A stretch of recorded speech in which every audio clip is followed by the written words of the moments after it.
नमस्कार दोस्तों, स्वागत है आज के वीडियो में। आज हम आपको रामायण में हुई एक अनोखी घटना के विषय में बताने जा रहे हैं।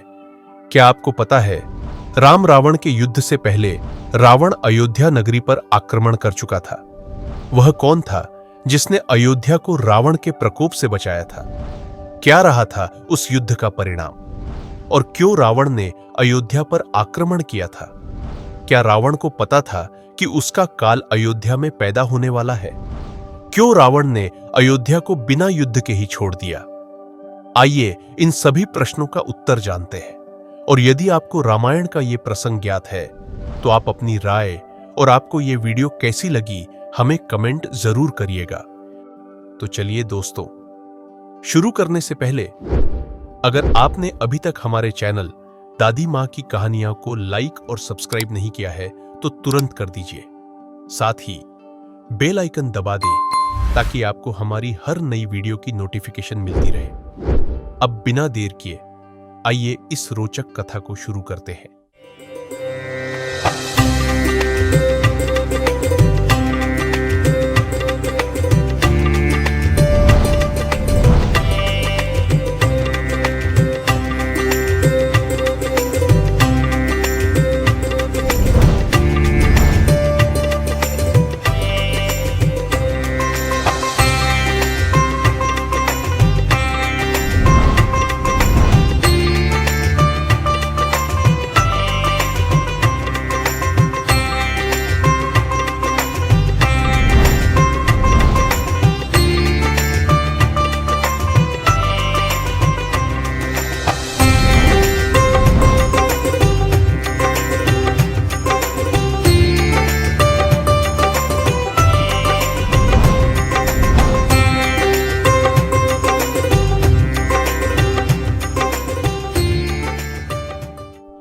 क्या आपने कभी सोचा है कि रावण ने सिर्फ श्रीराम से ही नहीं बल्कि श्रीराम के पिता राजा दशरथ से भी युद्ध किया था? जी हां दोस्तों, यह कथा रामायण के उस पन्ने से है जो अक्सर अनसुना रह जाता है। वह तीनों लोकों पर विजय प्राप्त करने निकला था। दिशा दिशा घूमता हुआ जब उसने लगभग हर राज्य को अपने अधीन कर लिया तो उसकी दृष्टि पड़ी सरयू तट पर बसी अयोध्या नगरी पर। रावण बोला अपने मामा माल्यवान से, मामा श्री, 10 दिशाएं मेरी चरणों में झुकी है, अब सिर्फ अयोध्या बाकी है और उसके राजा दशरथ। माल्यवान ने रावण से कहा, हे लंकेश, दूत क्यों भेजना? दशरथ तो अब तक तेरी जयकार सुन ही चुका होगा। लेकिन रावण ने मुस्कुराते हुए कहा, हमारी राक्षसी मर्यादा है, हर युद्ध से पहले दूत भेजना चाहिए। और भेजा गया दूत मारीच, वही मारीच जो आगे चलकर सीता हरण की भूमिका में भी था। मारीच ने राजा दशरथ के दरबार में जाकर कहा, हे राजन, लंकापति रावण स्वयं सेना सहित सरयू तट पर खड़ा है, या तो उसकी अधीनता स्वीकार करे या युद्ध के लिए तैयार रहे। राजा दशरथ ने उत्तर दिया, रघुवंशी शांति प्रिय होते हैं लेकिन किसी के अत्याचार को सहन नहीं करते। हम अधीनता नहीं स्वीकार करेंगे।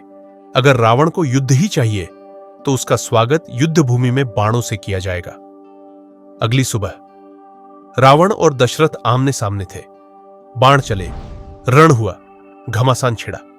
लेकिन एक विचित्र बात हुई, दोनों योद्धाओं के बाण आपस में टकराकर नष्ट हो जाते।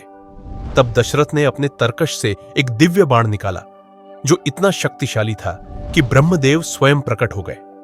ब्रह्मा बोले, हे दशरथ, रावण को स्वयं शिव का वरदान प्राप्त है, उसकी मृत्यु का समय अभी नहीं आया, तुम यह बाण मत चलाओ।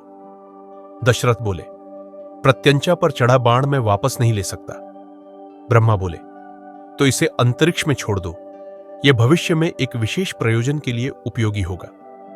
दशरथ ने ब्रह्मा की आज्ञा मानी और बाण आकाश में छोड़ दिया। ब्रह्मा रावण के पास भी पहुंचे और बोले, हे दशानन, दशरथ एक साधारण मानव नहीं, उसके तरकश में भी दिव्यता है। ब्रह्मा जी ने रावण को समझाया, देखो रावण, राजा दशरथ के कोई संतान नहीं है और वो काफी बूढ़े हो चुके हैं। तुमने तो 10 दिशाओं में अपना राज्य किया है, तो ये छोटी सी अयोध्या को जीतने में अपना समय और बल क्यों व्यर्थ कर रहे हो? आज नहीं तो कल राजा दशरथ जब पृथ्वी लोक से प्रस्थान करेंगे तो अयोध्या स्वतः ही तुम्हारे राज्य के अधीन हो जाएगी। व्यर्थ में युद्ध करके अपना यश कमजोर मत करो। जाओ, तुम्हारे लिए लंका में एक शुभ समाचार प्रतीक्षा कर रहा है। रावण चौंका, एक पल को सोचा और फिर बोला, ठीक है ब्रह्मदेव, यह युद्ध आज यहीं विराम लेता है। और रावण लंका वापस लौट गया। लेकिन दोस्तों, क्या आप जानते हैं, जो बाण दशरथ ने अंतरिक्ष में छोड़ा था, वही बाण एक दिन वापस धरती पर आया और उसे चलाया दशरथ के ही पुत्र श्री राम ने, रावण का अंत करने के लिए। कहते हैं, हर अस्त्र की एक नियति होती है और हर अधर्मी के अंत के लिए समय भी तय होता है।